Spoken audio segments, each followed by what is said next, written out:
Marry her, or I'll have your deed signed over to me before the rooster crows tomorrow." Calvin Pierce said it the way a man orders a hanging. Casual. Final. Like Wyatt Hayes' entire life was just a number on a ledger he was tired of looking at. Wyatt stood there with mud on his boots and 2 days of grief on his face, and the name of his dead wife was already burning a hole in his chest before Pierce even finished the sentence. He didn't answer. He didn't move. He just stared at the man across that desk and understood for the first time exactly what kind of evil wore a clean suit. And Pierce smiled like he'd already won. If this story already has your heart, hit that subscribe button, ring the notification bell, and drop a comment telling me what city you're watching from. I want to see how far this story travels. Now let's go back to 1887 Texas, where two strangers are about to be forced into a marriage neither of them wants, and where the woman this whole town called unwanted is about to become the only person worth fighting for. Part 1. The Wedding That Felt Like a Funeral. The deal Pierce laid out was simple, the way a rattlesnake strike is simple. Wyatt Hayes owed $430 on the ranch mortgage money borrowed during a brutal winter 2 years back when the cattle died in waves, and Clara was still alive, and they both believed next season would turn things around. Clara didn't live to see next season. And next season brought nothing but more debt and a 6-year-old daughter who cried every night for a mother who wasn't coming back. Pierce's man had shown up at the ranch 3 weeks earlier with a payment notice. Wyatt had asked for 60 days. Pierce's man had smiled and said he'd pass the message along. What Pierce passed along instead was a summons to his office. "I'm a reasonable man, Hayes," Pierce said, leaning back in his chair, like a man who had never been refused anything in his life. "I don't enjoy foreclosing on a widow's ranch, especially with a child involved. It's bad for my reputation. Then give me the 60 days. "I already gave you 60 days, 8 months ago. Pierce tapped the edge of his desk with one finger, slow and deliberate. "What I'm offering now is something far more valuable than time. I'm offering you a solution." "What solution?" Pierce opened a drawer and slid a single piece of paper across the desk. Wyatt didn't touch it. "Eleanor Graves," Pierce said. "School teacher, 30 years old. Lives alone on the edge of town in her father's old house. Father died last spring, left her nothing but books and a reputation for being difficult." He paused. "The school board has been looking for a reason to let her go for 2 years. They've finally found one. An unmarried woman of her age, they say, is a moral concern. Bad influence on the children." Wyatt stared at him. "What does any of that have to do with my ranch? She needs a husband to save her position." Pierce's voice didn't change. Flat, businesslike. "And you need a wife to consolidate the ranch debt under a joint household contract, which I happen to be prepared to offer at half the current interest rate with a 3-year grace period." The room went very quiet. "You want me to marry a woman I've never spoken to," Wyatt said slowly, "to solve a debt problem you created. I want you to make a practical decision," Pierce said, "before sentiment gets your daughter put out on the street." That word daughter landed like a boot on a throat. Wyatt looked at the paper on the desk. He didn't pick it up. "What happens if I say no?" Pierce smiled again. It was the same smile, the one that never moved his eyes. "Then I file the foreclosure papers tomorrow morning, and by next week someone else is running cattle on your land. Someone more cooperative." He stood buttoning his jacket. "Think it over tonight, but don't think too long." Wyatt rode home in the dark. He didn't tell anyone what Pierce had offered. Not the ranch hands. Not his foreman, old Calhoun, who had worked the Hayes land for 20 years and would have lit Pierce's office on fire with his bare hands if he knew. Wyatt sat on the porch of the house Clara had loved and looked out at land that had been in his family since before he was born, and he thought about his daughter asleep inside. Lily was 7 now, small for her age, quiet in a way that broke his heart with her mother's dark eyes and the habit of carrying her rag doll everywhere, because she said it still smelled like Mama. He couldn't lose this ranch. He couldn't uproot that child from the only home she'd ever known and watch her lose the last piece of her mother she had left. He went inside, poured himself 2 fingers of whiskey, didn't drink it, and sat at the kitchen table until the sky started going pale. Then he saddled his horse and rode into town. 9. Eleanor Graves was already awake. She was always awake before dawn. It was a habit from childhood, from the years when her father would rise early to write, and she would sit across from him with a book so she wouldn't feel alone. He'd been gone 7 months now, and she still woke before the sun out of pure muscle memory. Still made 2 cups of coffee before she remembered. She was at her kitchen table with a stack of papers when she heard the knock. Not the school board again. Not at this hour. She opened the door. The man on her porch was tall, weathered, and looked like he hadn't slept in a week. She didn't know his name at first. She knew his face, the way you know any face in a small town from a distance, from across the street, from context. He was the Hayes widower, the one with the little girl. She'd seen him at church 3 or 4 times, always standing slightly apart from everyone else, the way grief makes a person into an island. "Miss Graves," he said. "Mr. Hayes," she answered, because she'd figured it out by then. He looked at her for a moment like he was trying to find words he hadn't rehearsed. "I know this is going to sound like the worst thing you've ever heard," he said finally. "And I need you to know that I am not the kind of man who would come to a woman's door at dawn if I had any other option." Eleanor crossed her arms. Not defensive, just watching. "Then say what you came to say." He said it, all of it. Pierce's deal, the debt, the mortgage, the foreclosure threat. He didn't dress it up or soften the edges. He stood on her porch in the cold morning air and laid it out plain the way a man does when he's too tired to be anything but honest. When he finished, Eleanor didn't speak right away. "You're asking me to marry you," she said. "To save your ranch?" "Yes." "And you'd be doing it to save my position at the school?" "That's what Pierce said." She was quiet for a long moment. Long enough that Wyatt thought she was going to close the door in his face, which he would have understood completely. Instead, she said, "Did Pierce come to you, or did you go to him?" The question surprised him. "He summoned me." "Did he suggest my name specifically?" "Yes." She said nothing. But something shifted behind her eyes. Something sharp and calculated that Wyatt didn't expect to see on the face of a woman who was supposed to be just a lonely schoolteacher. "Give me until noon," she said. "I need an answer by," I said noon. She said it the way she probably said things to students who talked back. Calm, absolute. "Come back then." And she closed the door. What Wyatt didn't know, what nobody in that town knew yet, was that Eleanor Graves had been waiting for exactly this kind of pressure. Not the marriage part. She hadn't been waiting for that. But Calvin Pierce. She'd been watching Calvin Pierce for 14 months. It started the autumn before her father died. Her father, Thomas Graves, had been a land surveyor for 30 years. Precise man. Honest man. The kind of man who kept copies of everything in leather-bound journals that he stored in a locked chest under his bed. When he got sick, he called Eleanor to his bedside and handed her a key. "Don't open that until after I'm gone," he'd said. "And when you do, be careful who you trust." The journals were full of survey records, boundary markings, property lines going back 15 years across 3 counties. And buried in the back of the last journal in her father's cramped handwriting was a list of names. Ranchers who had sold their land under pressure. Families who had moved on suddenly. Properties whose boundary lines had shifted slightly, just slightly after the original survey was filed before the county recorder got the final paperwork. Calvin Pierce's name appeared on every single one. Eleanor had been a schoolteacher, not a lawyer, but she was her father's daughter, and her father had taught her to read a survey map the way other fathers taught their sons to read a sky for weather. She understood what she was looking at. She just didn't know yet what to do about it. Coming to the county sheriff was useless. She'd tried. He'd smiled and offered her tea. Going to the newspaper editor had gotten her 3 sentences in a column about local concerns, buried under an advertisement for saddle soap. She had the records. She had the evidence.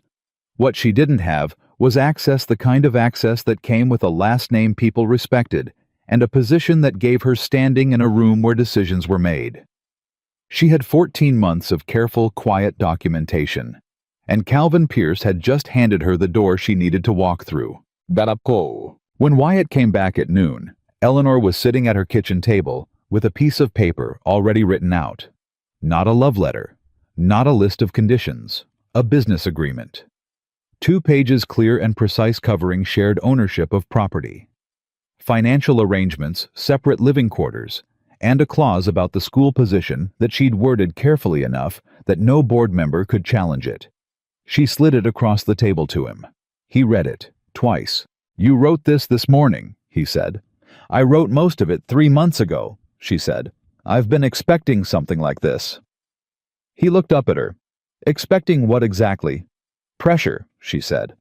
"Pierce puts pressure on people when they have something he wants. I have something he wants gone, my father's surveying records. He just hasn't figured out yet that I know that." Wyatt set the paper down slowly. "What are you talking about?" "I'll explain everything," she said. "But not today. Today I need to know one thing." She met his eyes directly. "If we do this, if we go through with this arrangement, are you a man who keeps his word?" It was the bluntest thing anyone had asked him in years. "Yes," he said. "Then sign it." He signed it. The wedding announcement went up in the general store window 2 days later. The reaction was immediate, and it was ugly. By the time Eleanor walked through town that afternoon, the whispers had already hardened into something louder. She heard it from 3 feet away, from women she'd taught alongside for years, from men who tipped their hats and then turned to say what they really thought as soon as her back was passed. She must have done something to convince him.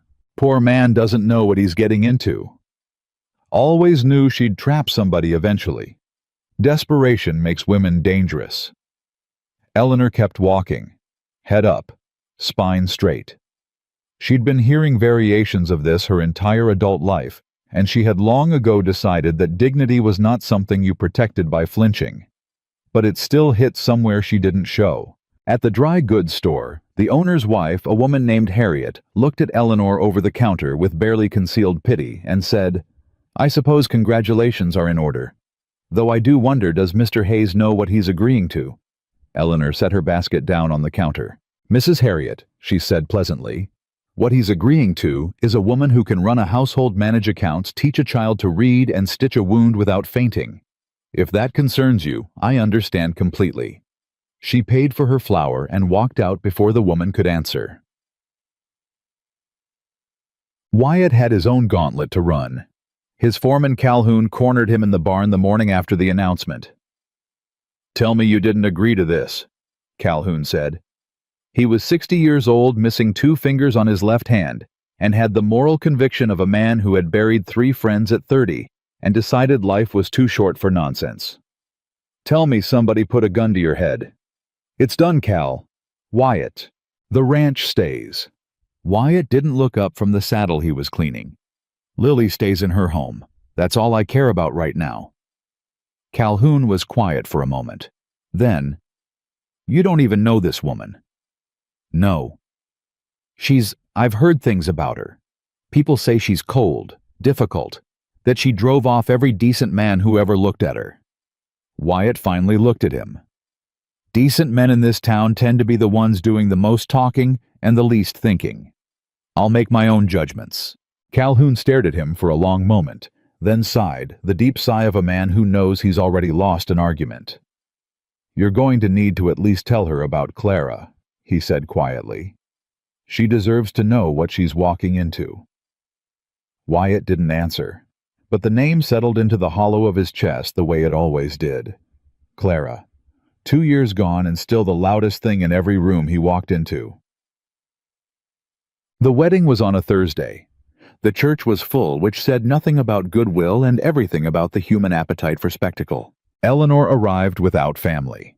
Her father was gone. She had no siblings, and the 2 women she'd considered close friends had quietly distanced themselves the moment the marriage became public.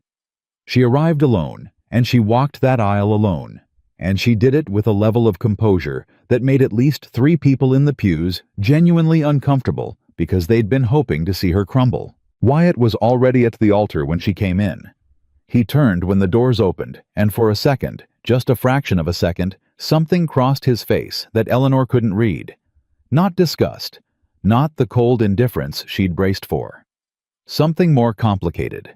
Something that looked almost like recognition. Like a man looking at someone who understood something the rest of the room didn't. The minister began the words. They were both looking straight ahead. "Do you, Wyatt James Hayes, take this woman?" Wyatt said, "Yes, the way a man signs a contract. Clean. Committed." "Do you, Eleanor Ruth Graves, take this man?" Eleanor said yes, the way a woman plants a flag. Then the minister instructed the groom to take the bride's hand. Wyatt reached for her hand, and she reached for his at the same moment.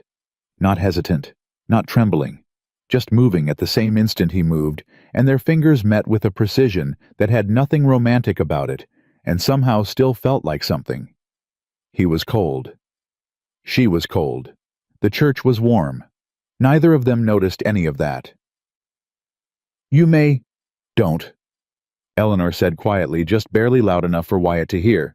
He turned to look at her. She was looking straight ahead. "We don't need to do that part," she said under her breath. Steady, matter of fact. Wyatt looked back at the minister, who was blinking uncertainly. "I believe my wife is right," Wyatt said, and that was that. Calvin Pierce was sitting in the third pew. Wyatt noticed him on the way back down the aisle. Pierce nodded once, the nod of a man checking a box on a list. Satisfied. Done. Eleanor didn't look at Pierce, but her hand tightened very slightly on Wyatt's arm. He felt it, and he filed it away. The ride back to the ranch was quiet. They sat on the wagon bench with 8 inches of space between them, and the afternoon spread out wide and empty, and neither of them spoke for most of it.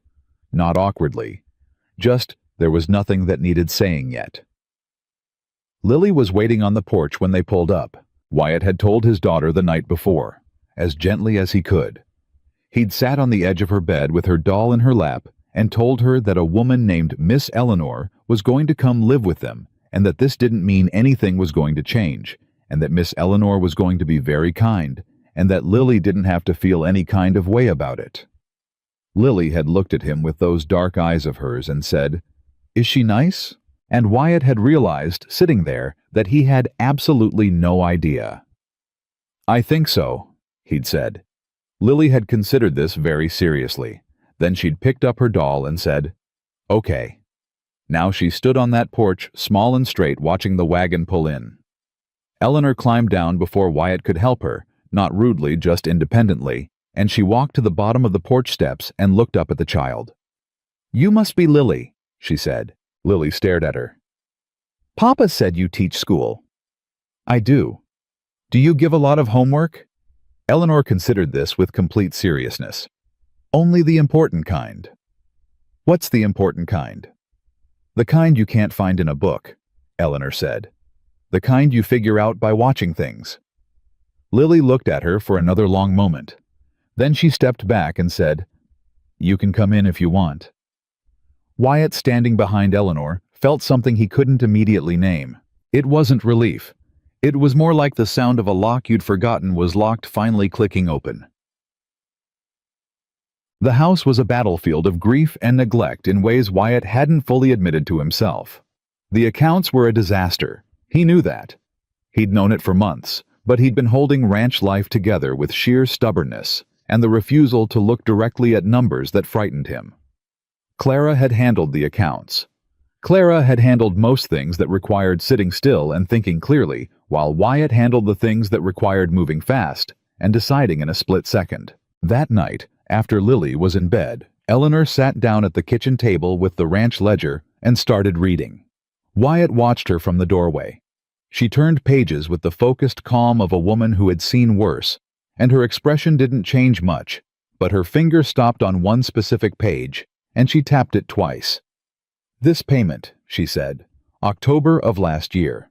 $412 to sundry expenses." "What does that mean?" Wyatt came into the room, looked over her shoulder. "Pierce's man said it was a service fee, part of the debt restructuring." Eleanor looked at the number, then she looked at the next page, and the next. "There are 6 payments listed like this," she said. "All in the last 18 months. All described as service fees or processing costs. No receipts, No itemization. She looked up at him. Did you sign anything for these payments? I signed what his man put in front of me. Where are those documents? In the strongbox, by the fireplace. She was already standing. Wyatt followed her into the front room. He opened the strongbox and handed her the folder of ranch documents, the mortgage papers, the restructuring agreement, the various notices Pierce's office had sent over 2 years. Eleanor sat down on the floor right there and started reading by the light of the fire, and she read with the kind of focused intensity that reminded Wyatt of no one so much as his daughter when she got hold of a book she couldn't put down.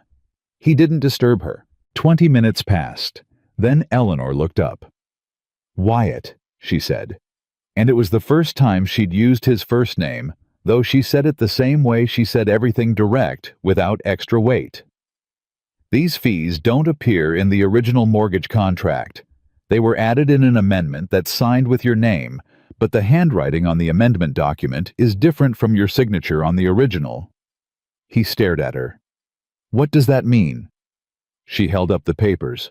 It means, she said quietly, that someone forged your signature, twice, and added debt to your account that you never actually agreed to. She paused. This isn't just predatory lending. This is fraud. The word landed in the room like a stone dropped down a well. Wyatt looked at the documents. He looked at Eleanor. The fire crackled. How do you know about forgery? He said slowly. She looked at him steadily, and then she made a decision. He could see it happen, could see her weighing something and then settling it. Because, she said, my father spent 30 years watching Calvin Pierce do things like this, and I've spent the last 14 months writing all of it down. She reached into the inside pocket of her jacket, the same practical jacket she'd worn to the wedding, and pulled out a folded set of papers that she'd carried there all day. She unfolded them on the floor between them. Land surveys, boundary records, a list of names, dates, numbers. Wyatt looked at the papers, then at her.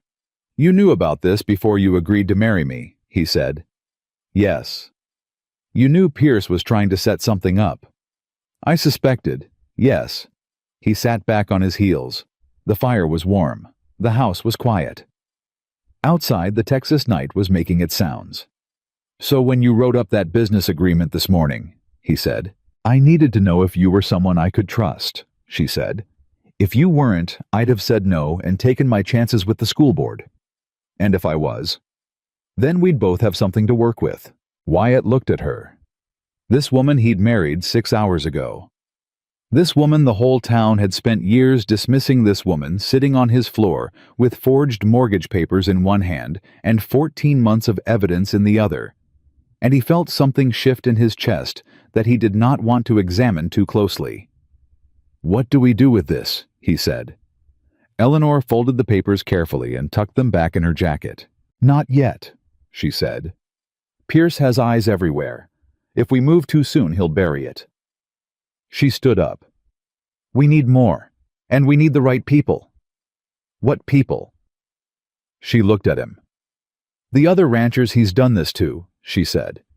Your neighbors. The families that sold and moved away. Some of them didn't go far. They're still out there. She picked up the ranch ledger. And we're going to find them. She set the ledger on the table, closed it, and looked at Wyatt Hayes with the steady gaze of a woman who had been planning this for over a year and had finally found someone standing on the same side. I'm going to bed, she said. Second door on the left. Yes. She nodded once, walked down the hall. The door closed. Wyatt stood in the middle of his kitchen in the house that had been too quiet for 2 years, with forged mortgage documents on his table, and the ranch ledger beside them, and the sound of a woman's footsteps settling into the room where no one had slept since Clara. He stood there for a long time. Then he sat down at the table and started reading. Wyatt was still at the table when the sun came up. He hadn't meant to stay there all night. He'd meant to read through the documents for an hour, then sleep. But the more he read, the less sleep seemed possible. Because Eleanor hadn't just identified 2 forged signatures. Once he knew what to look for once, he understood what those fraudulent amendment clauses actually meant. He found 3 more buried in the restructuring agreement Pierce's man had walked him through 18 months ago, speaking fast and confident and handing pages over one at a time like a dealer laying cards. Wyatt had signed everything. Because Clara had just died. Because Lily wouldn't stop crying. Because the cattle count was down 40%, and he couldn't hold 2 numbers in his head at the same time without one of them falling out. Pierce had known exactly when to come. He set the papers down when he heard movement in the kitchen. He assumed it was Calhoun coming in early. He turned around, and it was Eleanor already dressed. Her hair pinned back, pouring coffee from the pot she'd apparently started herself without making any noise about it. She set a cup in front of him without asking. "You found more," she said. It wasn't a question.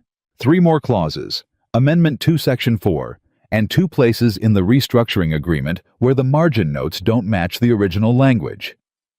She sat down across from him and pulled the papers toward her. She read quickly the way she read everything, with her finger moving just slightly along each line tracking. "The margin notes are his handwriting," she said. "My father documented Pierce's handwriting in his journals. I can cross-reference." She turned the page. "This one here, this fee for legal processing, this maps directly to a payment my father recorded in October of '85 on the Alderman property. Same language, same amount, different name on the deed." Wyatt watched her. "Your father, how long did he know about Pierce?" Eleanor didn't look up. "Long enough that it killed him." The words were quiet, not dramatic, just placed down plainly the way you put down something heavy you've been carrying too long. "He got sick," she said. "But he'd been under pressure for 2 years before that. Pierce's men came to his office 3 times. Told him his survey records were creating confusion in the county filings. Asked him to amend certain boundary records." She turned another page. He refused. And then his license renewal ran into unexpected complications, and then his biggest client stopped calling. Wyatt said nothing. "He died believing that nobody would ever do anything about it," Eleanor said, "because Pierce had spent years making himself untouchable." She looked up. "I intend to prove him wrong." There was nothing soft about the way she said it. No tremor. No request for sympathy. Just a woman who had made a decision a long time ago and had been executing it ever since. Wyatt picked up his coffee cup. "We need the Alderman family," he said. "Yes."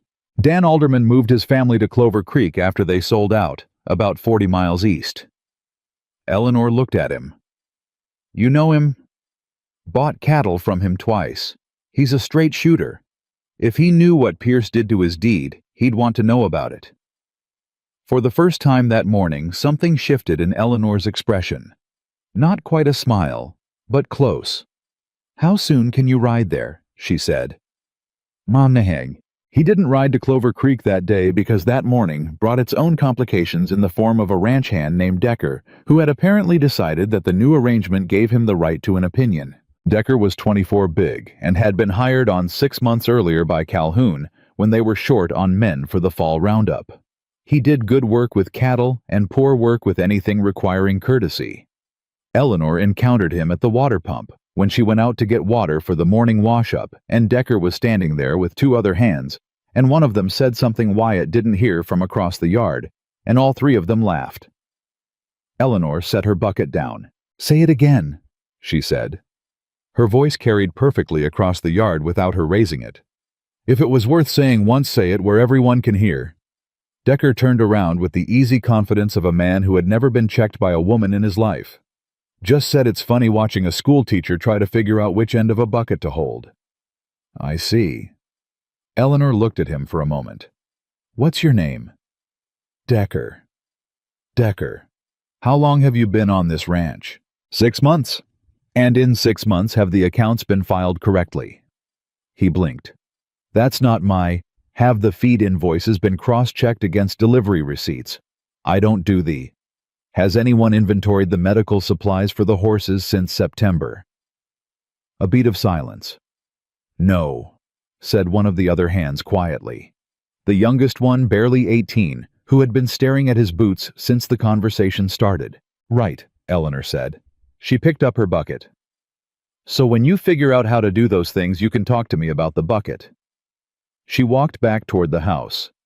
The feed invoice discrepancy is going to cost this ranch $60 if it isn't corrected by end-of-week Decker. I suggest you think about that. Wyatt had watched the whole thing from 20 feet away.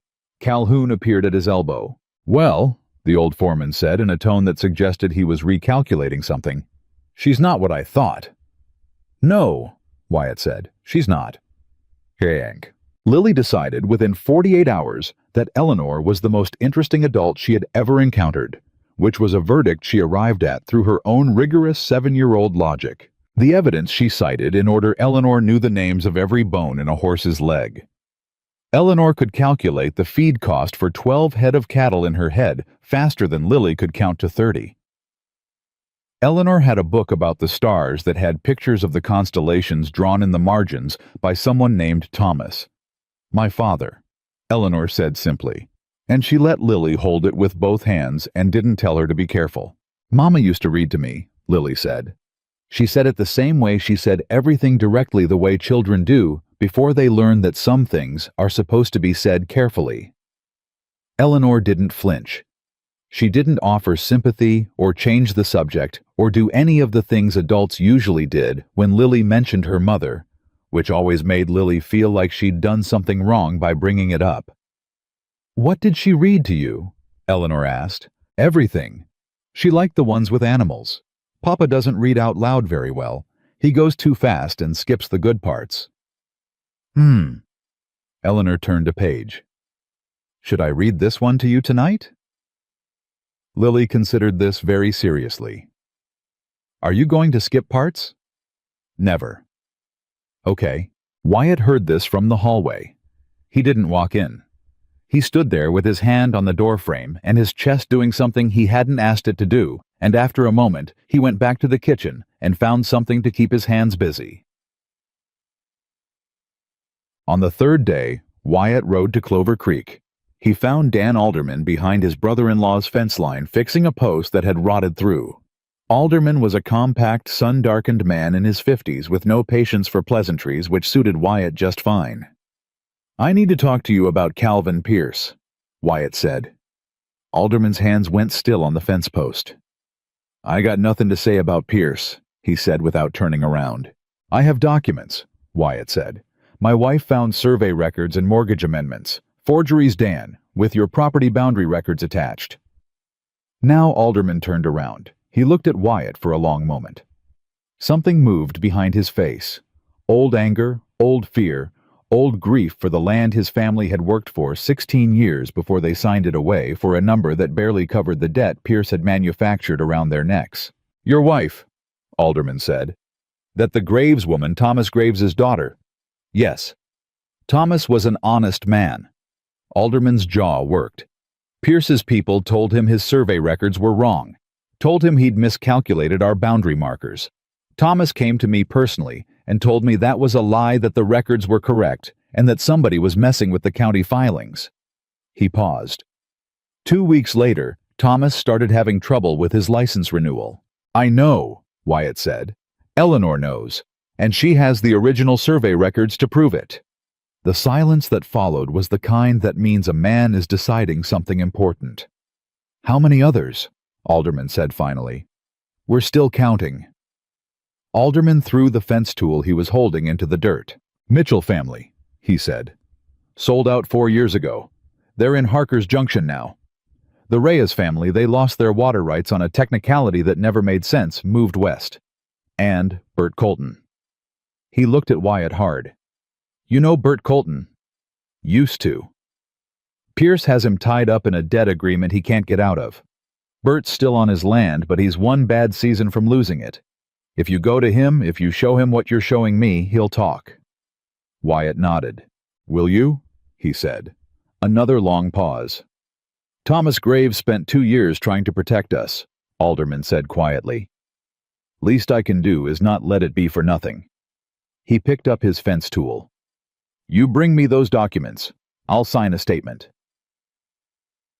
The ride back from Clover Creek took Wyatt through town, which was a mistake, though he didn't know it until he was already on the main street and saw the small crowd gathered outside the general store. Not a crowd exactly. 4 men, standing in a loose cluster, the way men do when they're making a point without quite making a threat. And in the middle of it, perfectly still, was Eleanor. She'd gone into town for supplies. She'd come out to find Pierce's attorney, a wiry, sharp-dressed man named Calloway, waiting for her on the steps with 3 men Wyatt recognized as Pierce's ranch foreman, standing just far enough away to be deniable. Wyatt pulled his horse up and stayed mounted. Calloway was speaking in a low, pleasant voice. Mr. Pierce simply wanted to extend his congratulations on the marriage, Mrs. Hayes. He also wanted to pass along a friendly concern. He's heard that certain private family documents may have gone astray after your father's passing. Documents that belong to the county records office. My father's survey journals are personal property, Eleanor said. They were bequeathed to me, as his daughter. It's in his will, which was filed with the county clerk in March. Of course, of course. Calloway smiled the same way Pierce smiled, with no heat behind it. Mr. Pierce is simply concerned about any confusion that might arise if private records were misinterpreted by someone without the proper legal or technical background. You mean someone like a school teacher, Eleanor said. I didn't say that, but that's what you meant. Eleanor looked at Calloway with the steady patience of a woman who had been underestimated by men in good suits her entire professional life and had stopped finding it surprising.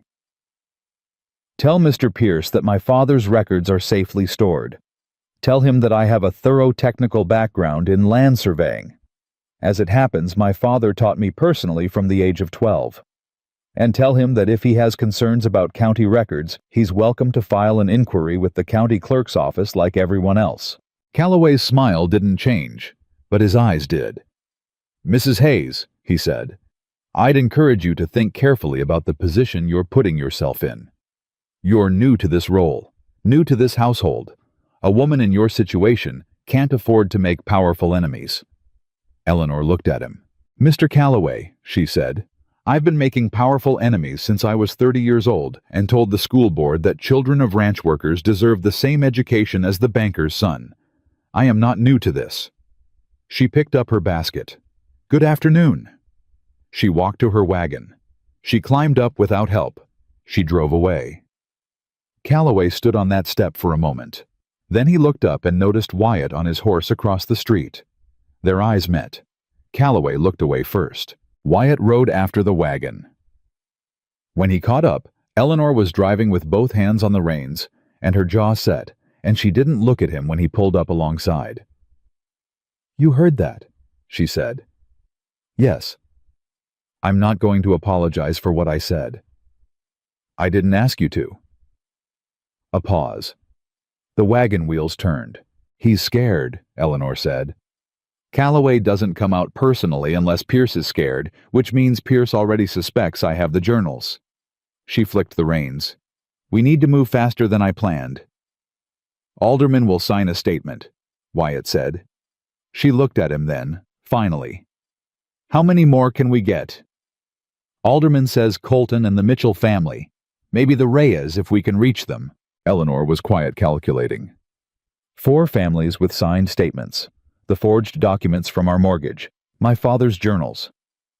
She nodded slowly. It might be enough, if we can find the right person to take it to. Federal marshal, Wyatt said. Not the county sheriff. No, not the county sheriff. She paused. Do you know anyone? My uncle served with a marshal named Holt out of the Austin district. Honest man. I haven't spoken to him in 3 years, but he'd remember the name. Write to him tonight, Eleanor said. Don't use the town post office. Wyatt looked at her. Pierce has a friend who works the post office, she said simply.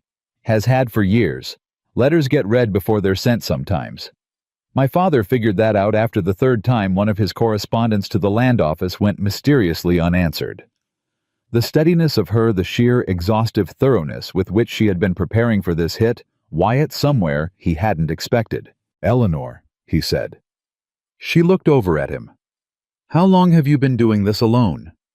She turned back to the road. A long moment passed, full of nothing but hoofbeats and wheel sounds and wind. "Since March," she said, "when my father died and left me the journals and the key." 14 months. 14 months of this woman sitting in her house alone, reading through survey records and cross-referencing dates and watching Pierce's men walk through town like they owned it, which they mostly did, and saying nothing to nobody because there was nobody safe to say it to. Wyatt rode beside her and didn't say anything for a while. Then, you could have found someone else to bring this to, someone with more resources, a lawyer, a newspaper man from a bigger city. "I tried a lawyer," Eleanor said. "He sent me a bill for the consultation and then went quiet. The newspaper editor in Abilene was interested until someone spoke to his publisher." She paused. "I needed someone with land on the line. Someone Pierce was already targeting who had nothing left to lose by fighting back." "You needed a rancher," Wyatt said. "I needed you," she said. "Or someone like you. As it turned out, you." It was the most direct thing she'd said to him that wasn't about documents or evidence or strategy. She said it the same way she said everything else, plainly, without decoration, but it landed differently. Wyatt looked at the road ahead. That night, after Lily was in bed, Eleanor was at the kitchen table with her father's journals when she found it. She'd been cross-referencing the boundary records again, following the chain of property transfers Pierce had engineered over 15 years, and she turned to a page near the back of the second journal, a page she'd read before, but not carefully enough, and there, in her father's small, precise handwriting, was a name she hadn't expected. She read it 3 times. Then she sat back in her chair and looked at the ceiling. "Wyatt," she said. He was in the doorway in seconds. He'd been up reading in the front room, something he'd started doing rather than going to bed at a reasonable hour, something he hadn't examined too closely. "What?" She turned the journal toward him and pointed to the name on the page. He leaned over to read it. The name was Calhoun. Not Wyatt's foreman, a different Calhoun. The journal made that clear. A Robert Calhoun listed as a clerk in the county recorder's office, dated 4 years earlier. But that wasn't what had stopped Eleanor's breath. Below the name, her father had written a single sentence: "RC, confirmed amended filings. Go through WH office without standard review. Someone inside the ranch operation has been feeding property schedules to P." Wyatt stared at the page. "Someone inside the ranch operation," he said slowly. "Your father didn't know which ranch," Eleanor said carefully. "But the timing of the entries, the properties listed around this note, they're all in this county, all in this valley." She met his eyes. "Someone on your ranch has been telling Pierce when you're behind on payments, when you're vulnerable, what your asset situation looks like." The silence in the kitchen went very hard. "I have 7 ranch hands," Wyatt said. "I know. Plus Calhoun." "I know." He straightened up. His face had gone still in a way Eleanor hadn't seen before. Not anger exactly, but something colder and more controlled, the face of a man who had learned at some point in his life that the most dangerous kind of fury was the quiet kind.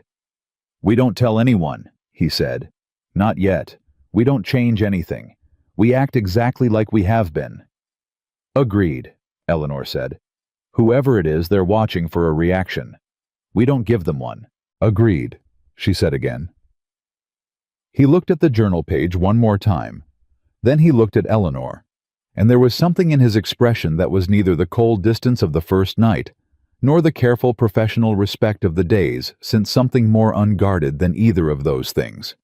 Something that looked almost like gratitude, mixed with the particular kind of fear that comes from realizing how close you've been standing to the edge without knowing it.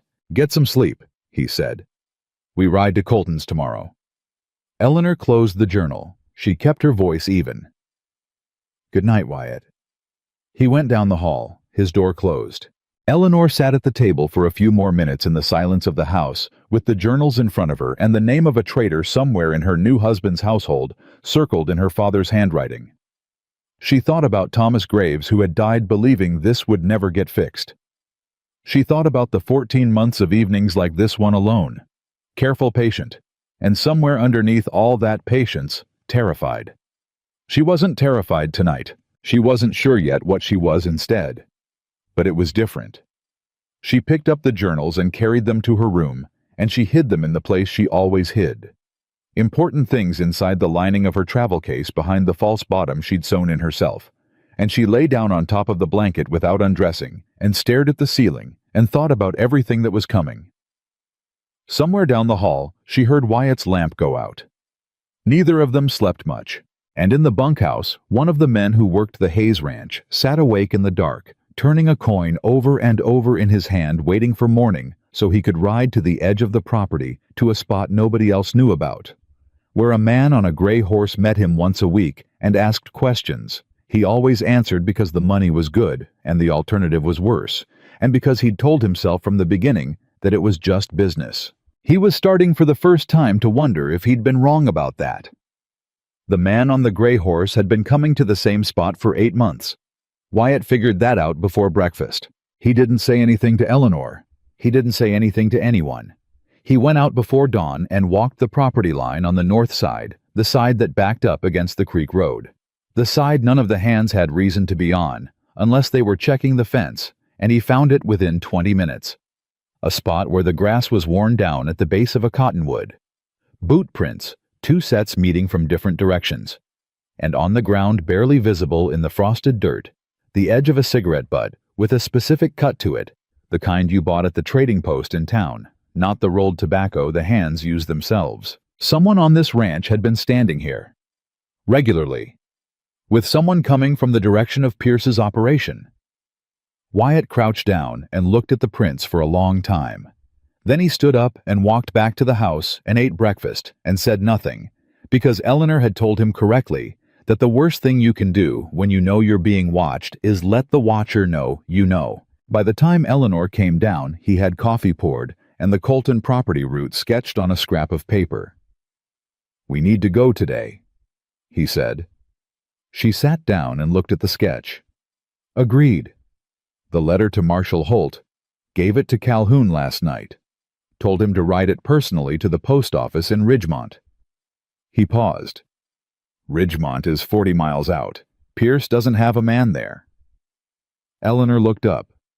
"You trust Calhoun. With my life." He said it without hesitation, and then held her gaze, so she'd understand it wasn't just a phrase. "I've known Cal since I was 15 years old. Whatever that note in your father's journal means, it is not him." Eleanor nodded once. She trusted his read. She'd learned in 3 days that Wyatt Hayes was not a man who said things he didn't mean. Bert Colton answered his door with a shotgun, not pointed at them, just held low and loose, the way a man holds a weapon when he's been expecting bad news for so long that it's become a reflex. He looked at Wyatt. He looked at Eleanor. He looked at the shotgun like he'd forgotten he was holding it and lowered it against the doorframe. "Hayes," he said. "Bert." "Heard you got married." "I did." Colton looked at Eleanor again. His expression was not unfriendly, just careful. The face of a man who had learned that new things appearing on his doorstep usually came attached to problems. "This about Pierce," he said. It also wasn't a question. "Yes," Wyatt said. Colton looked down the road in both directions. Then he stepped back from the door. "Come in then, quick." Bye. Bert Colton's story took 40 minutes to tell and was worse than anything Alderman had described. Pierce hadn't just manipulated Colton's debt, he'd gone after the water rights to the creek that ran through the Colton property, using a county ordinance about irrigation access that had been amended quietly 2 years earlier in a session of the county commission that Colton hadn't known about because the public notice had been posted for exactly 1 day in the back of the town gazette, where the livestock auction listings ran in print, small enough to require reading glasses. Without the creek water, Colton's cattle operation was hanging by a thread. He knew it. Pierce knew it. And every season, Colton held on the debt instruments Pierce held against him accrued more of those invisible processing fees, the same forged amendments Wyatt had found in his own mortgage papers. "I went to the county commissioner," Colton said. Man named Geddes. You know him. Everyone knows Geddes, Wyatt said. Geddes told me to hire a lawyer. I hired a lawyer. Lawyer spent 3 weeks reviewing my deed documents and then sent me a letter saying there was nothing actionable and that I owed him $60 for his time. Colton's voice was flat, with an anger that had been sitting so long it had turned into something harder. I found out later Pierce plays cards with that lawyer every Thursday. Eleanor, who had been listening without speaking, opened her satchel and set her father's journal on the table. "Mr. Colton," she said. "My father documented the Water Rights Amendment. He surveyed this watershed in 1882, and his original records show the Colton property with full creek access rights recorded under the prior county charter." She opened to the page. The amendment Pierce pushed through used a clerical technicality, a missing counter-signature on the 1879 filing. But my father noted that the counter-signature requirement wasn't added to the county code until 1881, which means the technicality didn't legally exist at the time of your original filing. Colton stared at the journal page. "You're saying the water rights seizure was invalid," he said slowly. "I'm saying it was manufactured," Eleanor said. "The same way the debt amendments were manufactured, the same way the alderman boundary shift was manufactured." She looked at him directly. "Mr. Colton, will you sign a sworn statement about what happened to you with a federal marshal, not a county official?" Colton was quiet for a moment. "Federal," he said. "Not Geddes, not the county sheriff. Federal. We've already written to Marshal Holt in the Austin district." Colton reached across the table and turned the journal page toward him. He read slowly. His jaw worked. "My grandfather built this ranch," he said. "My father worked it.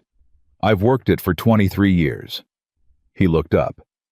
"If I sign something and Pierce finds out before this marshal shows up—" "We're moving as fast as we can," Wyatt said. "You have my word." Another silence. Then Colton nodded. "I'll sign," he said. "But I want you to know something else, something I haven't told anyone." He lowered his voice, even though there was no one else in the house. "Pierce doesn't just have the county commissioner and the card-playing lawyer. 3 months ago I was in Caldwell, and I ran into a man I knew from the circuit court Judge Reeves's clerk. Man had a few drinks in him and said something he probably shouldn't have." Wyatt felt the room go still.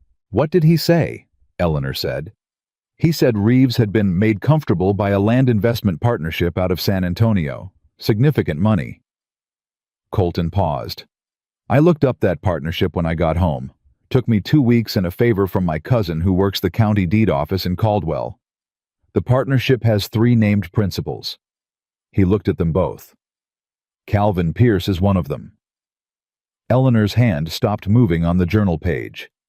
"Pierce has Judge Reeves," she said. "Has had him for at least 2 years from what I can figure." Wyatt exhaled slowly. "That's why nobody who's taken this to court has gotten anywhere." "That's why nobody who's taken it to court has gotten anywhere," Colton confirmed. "The judge handles all property disputes in 3 counties. Pierce doesn't need to win arguments. He just needs to make sure the man deciding them is his." Eleanor was already writing in the margin of her notepad, fast, precise, in the same small handwriting her father used. "This goes to the federal marshal," she said. "Not county, not circuit. Federal supersedes Reeves's jurisdiction entirely." She looked up. "But we need the partnership documents, the investment records." "I have copies," Colton said. They both looked at him. He allowed himself a small, grim satisfaction at that. When you've been watching a man steal from you for 2 years, you learn to copy everything. They rode back faster than they'd ridden out. Eleanor had the Colton documents in her satchel alongside her father's journals, and Wyatt kept pace beside her without speaking, because they'd both learned in 5 days of marriage that silence between them wasn't uncomfortable. It was functional, a shared processing space, where they each turned over what they'd just learned without needing to narrate it. It was Eleanor who broke it. "We need to deal with the spy before the marshal responds," she said. "If Pierce knows we contacted Holt—" "He might already know," Wyatt said. She looked at him. "How?" "The letter went out last night. Whoever's meeting on the north fence line might have seen Calhoun ride out." He kept his eyes on the road. "I found the meeting spot this morning, before you came down." Eleanor said nothing for a moment. Then, "You didn't tell me." "I'm telling you now." "You should have told me immediately." "I know." He didn't apologize. He just acknowledged it plainly the way she acknowledged things. "I wanted to think it through first. Old habit." She accepted that without making more of it than it was. "What's your read on who it is?" "I've been going over it all day." His voice was careful.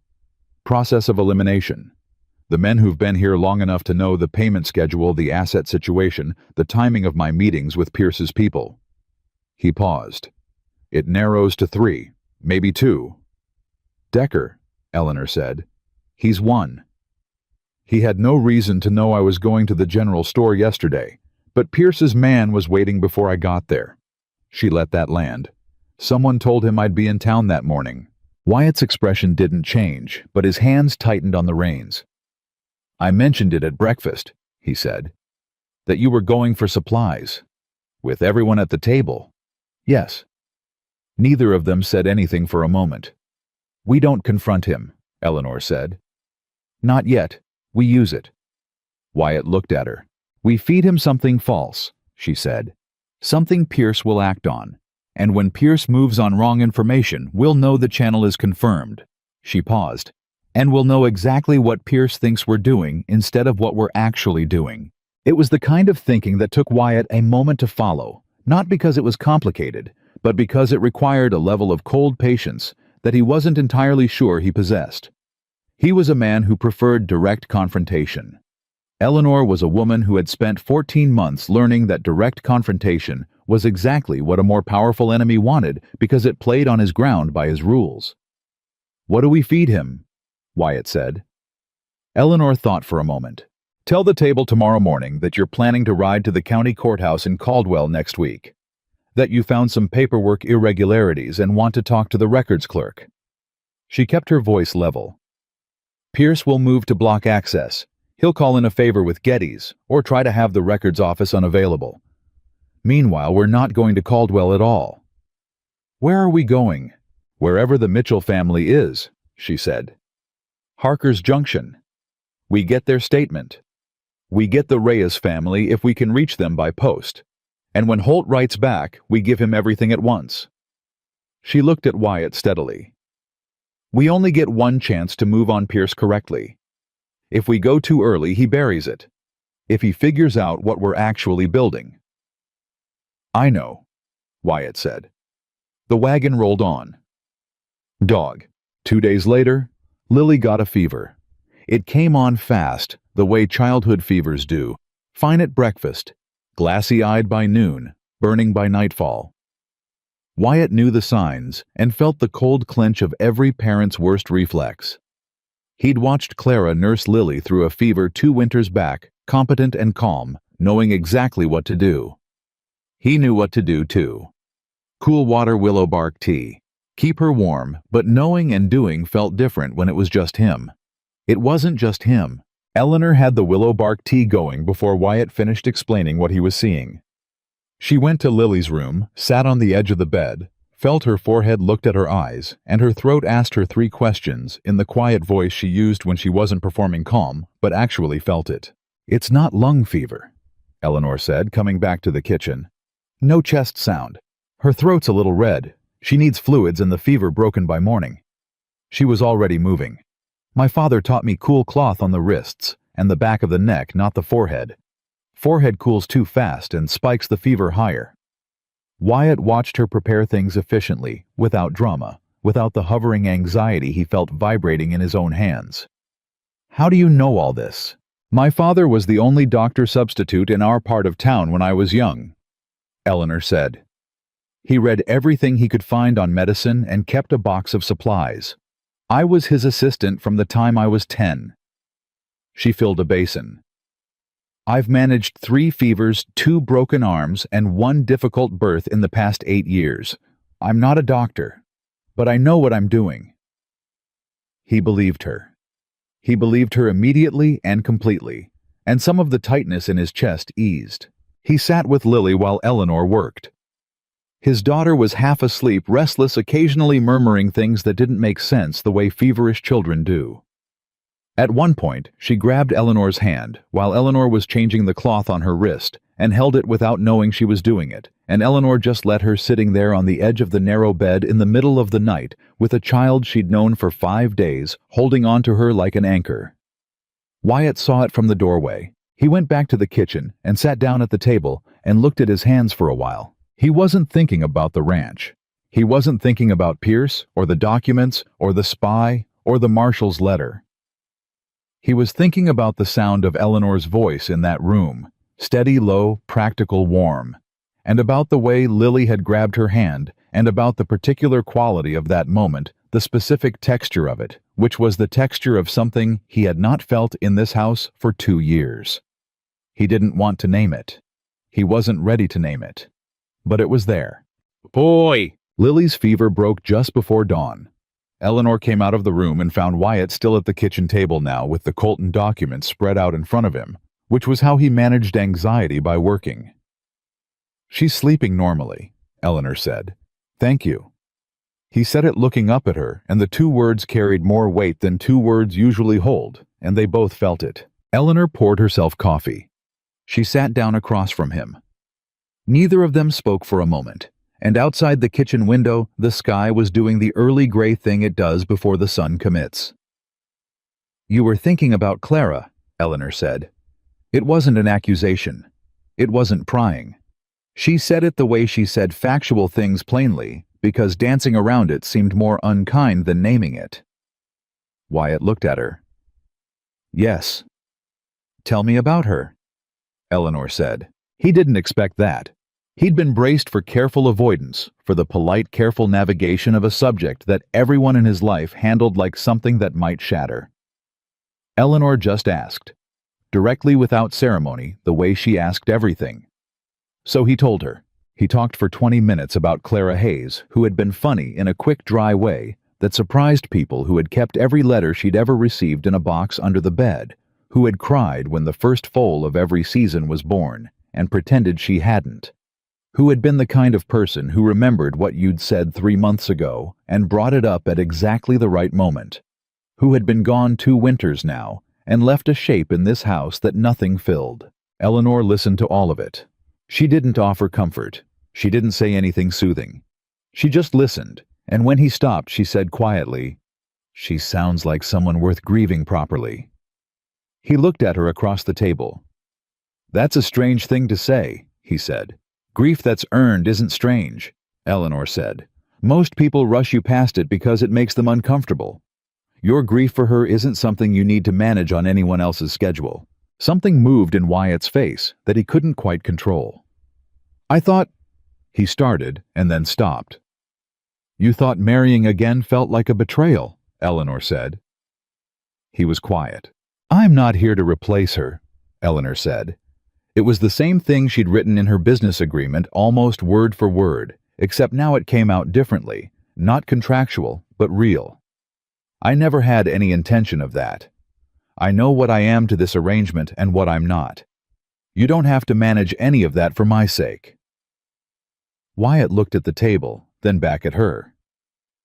"You are significantly more than what I expected," he said. It came out more plainly than he'd intended. Eleanor met it with the same directness. "So are you," she said. Pierce's man came to the ranch the following afternoon. Not Calloway this time.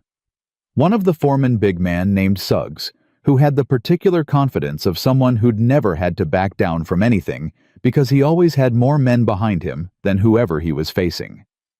Wyatt was in the yard when the horse came in. He didn't move toward Suggs. He waited.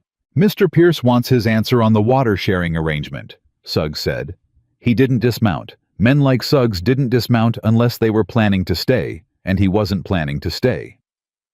"You were supposed to have a decision by end of last week. I've been thinking it over." Wyatt said. "Mr. Pierce isn't a patient man." "I've noticed." Wyatt looked up at him calmly. "Tell him I'll have an answer by Friday." Suggs looked around the yard. His eyes went to the house. "Heard your wife's been asking questions around town." "My wife asks a lot of questions. She's a teacher. It's a professional habit." "Some questions make Mr. Pierce nervous."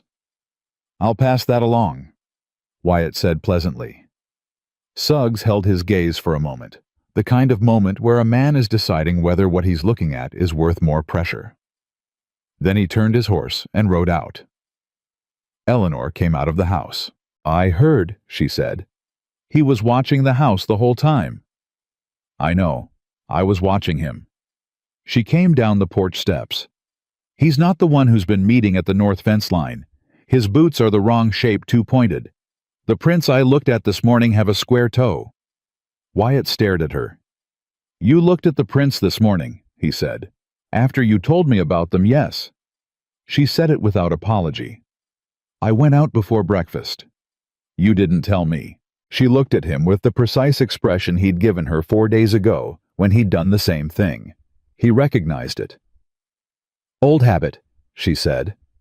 Despite everything, despite Suggs and Pierce and the spy and the mounting pressure of everything they were building and everything that could go wrong, Wyatt almost smiled. "Square toe," he said. "That rules out Decker." "It rules out Decker," Eleanor confirmed. "Which leaves 2 others." What happened next moved faster than either of them anticipated. Calhoun rode back from Ridgemont that evening with the mail, because Wyatt had asked him to check the post office there on the chance that Holt had already responded. It was too soon for that, Wyatt knew, but he'd asked anyway. Calhoun came through the door with 2 letters and an expression that said something had gone wrong before he opened his mouth. "Marshal Holt's office wrote back," Calhoun said. He handed the letter to Wyatt. "That's not the problem." Wyatt read the letter. Holt had received the message. Holt was interested. Holt was sending a deputy to make initial contact within 10 days. That was the good news, better than he'd hoped. "What's the problem?" Eleanor said. Calhoun set the second letter on the table. It was addressed to Eleanor. No return address. The handwriting was unfamiliar. Eleanor opened it. She read it once. Then she set it down on the table, smoothed it flat with her palm, and looked at it with an expression that was controlled in the specific way that something very cold, running underneath a still surface, is controlled. Wyatt picked it up. It said, "Mrs. Hayes, the school board has received a formal complaint about your conduct and fitness. An emergency session has been called for Thursday. Your position will be reviewed. You are advised that should you choose to contest this process, certain private matters related to your father's professional record may be entered into evidence. We suggest you consider what matters most to you." It wasn't signed. "Thursday," Wyatt said. "That's 4 days." "Yes." Eleanor's voice was flat. "Pierce knows about the school position. He knows it matters to you." "Yes." "He's trying to pull your attention off the documents." "Yes." She picked the letter up, folded it, and put it in her jacket pocket. Then she looked at Wyatt with the expression of a woman who has had the path beneath her feet disappear before and knows exactly how to keep walking anyway. "He wants me scared and distracted, so I won't be either." "Eleanor, the school position matters," she said. "I'm not pretending it doesn't, but the documents matter more.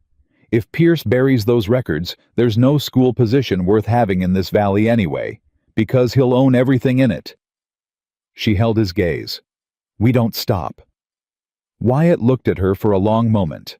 Then he looked at Calhoun, who was standing by the door, with the patient expression of a man who had decided about 10 minutes ago which side of this thing he was on. "Cal," Wyatt said, "I need you to ride to the Mitchell family in Harker's Junction." "When?" "Tomorrow morning." "Done." Calhoun turned his hat in his hands. "Anything else?" "Take the youngest hand with you," Wyatt said. "Leave the others here." He said it casually the way he said everything. "I want the fences on the north side checked." Calhoun understood what that meant. He'd been running a ranch operation for 40 years, and he knew when a man was arranging pieces on a board. "North fence," he said. "Understood." He left. Eleanor and Wyatt stood in the kitchen in the silence after the door closed, and outside the night was gathering its particular Texas weight, and from down the hall they could hear Lily moving in her sleep, her fever completely gone, her small body doing the deep recovery sleep of a child who had come through something and landed safe on the other side. 4 days, Eleanor said. 4 days. Wyatt agreed. "We have the alderman's statement. We'll have Colton's within the week. Calhoun gets Mitchell. And the marshal's deputy arrives in 10 days if Holt moves fast," Wyatt said.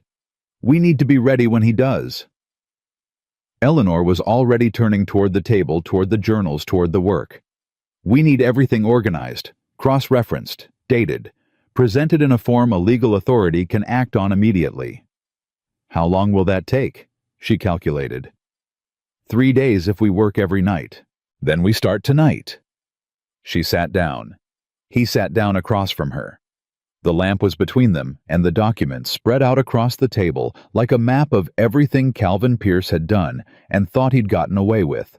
And Eleanor Graves Hayes opened her father's journal to the first marked page, and Wyatt Hayes pulled the forged mortgage amendments toward him, and they went to work. Neither of them said anything about what had been said in the kitchen before dawn, about Clara and grief that was earned and what Eleanor was and wasn't in this arrangement.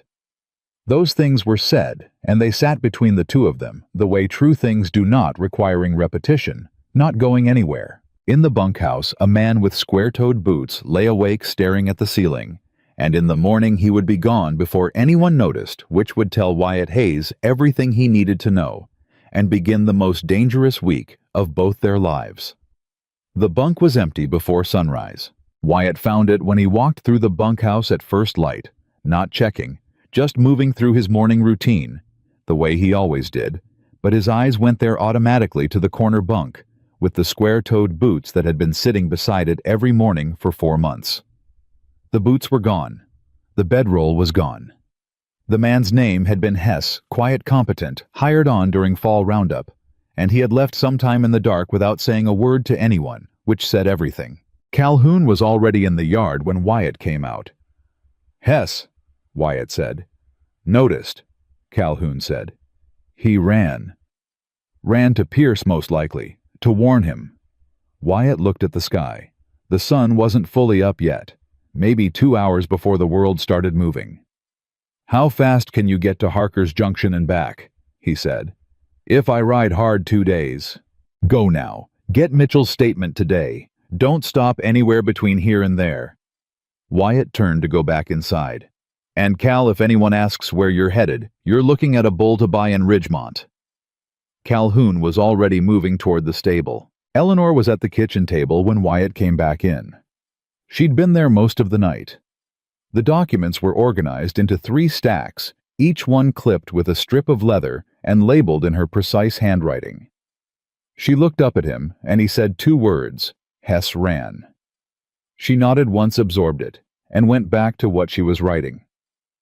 "The school board meeting is tomorrow," she said. "Thursday. I have to go." "I know. I know what you're going to say." "Do you? You're going to say it's a trap. That Pierce set up the meeting to pull me into town and away from the documents." She set down her pen. "You're right. It is a trap. And I'm still going." Wyatt pulled out the chair across from her and sat down. "I wasn't going to tell you not to go." She looked at him, slightly surprised, just slightly. "Those are my students," Eleanor said. "That school is mine. I built the curriculum from nothing. I convinced the board to extend the term 2 months. I brought in books from my own shelves." Her voice was steady, but there was something underneath it that wasn't. "If I don't show up, they take it without a fight. And I will not give Calvin Pierce anything without a fight." "I'll come with you," Wyatt said. "That's what I was hoping you'd say." The school board meeting was held in the back room of the county assessor's office, which told Eleanor everything about what they expected it to look like. A quiet official disposal. 4 men in good chairs deciding the fate of a woman who was supposed to come in, accept their verdict, and leave without making it unpleasant. There were 5 board members. 3 of them looked at Eleanor when she came through the door with the particular expression of men who had rehearsed their certainty and were now slightly unsettled by how direct her gaze was. The 4th was Harriet's husband, the dry goods store man, who at least had the decency to look uncomfortable. The 5th was Geddes, the county commissioner, who had no business being on a school board, and was there entirely because Pierce had put him there. Wyatt sat in the back of the room. He didn't speak. His presence was the point. The board chairman, a man named Fowler, who ran the feed mill and considered himself a pillar of the community, largely because nobody had contradicted him on it, opened a folder and read from a prepared statement about professional conduct, moral character, and community expectations. Eleanor let him finish. Then she opened her own folder. "Gentlemen," she said, "I have here a letter from the Texas State Education Office confirming that my teaching certificate is current and in good standing. I have attendance records showing that student performance at this school has improved 31% over the past 3 years under my instruction. I have a signed petition from 42 parents, including several of yours, requesting that my position be continued." She set each document on the table as she named it. "And I have a letter from an attorney in Austin, noting that the termination of a certified teacher's contract without documented cause and due process constitutes a breach of state education code, which opens this board to personal liability." The room went very quiet. Fowler looked at Geddes. Geddes looked at the table. "Mrs. Hayes," Fowler said carefully, "the complaint filed against you was filed anonymously," Eleanor said, "through Mr. Pierce's attorney's office as it happens, which I believe disqualifies it under Board Procedure Section 4, which requires complaints to be signed by a named community member." She looked at him steadily. "I looked up the procedure. It's in the founding charter, which I've read because I teach the children of this community, and I believe in understanding the rules of the institutions that govern their lives." Fowler's mouth opened, closed. Geddes finally spoke.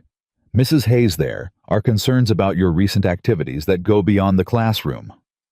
"My recent activities," Eleanor said, "include caring for a sick child, managing ranch accounts, and supporting my husband's property interests. If any of that concerns you, Mr. Geddes, I'd be interested to hear the specific nature of the concern." Geddes said nothing. Eleanor closed her folder. "I'll expect written confirmation of my continued appointment by end of week. Good afternoon." She stood. She walked to the door. Wyatt held it open for her. They walked out together, and she didn't look back, and behind them the room was so quiet you could hear Fowler breathing through his nose. "Chog." They were halfway down the street when Wyatt said, "The attorney letter."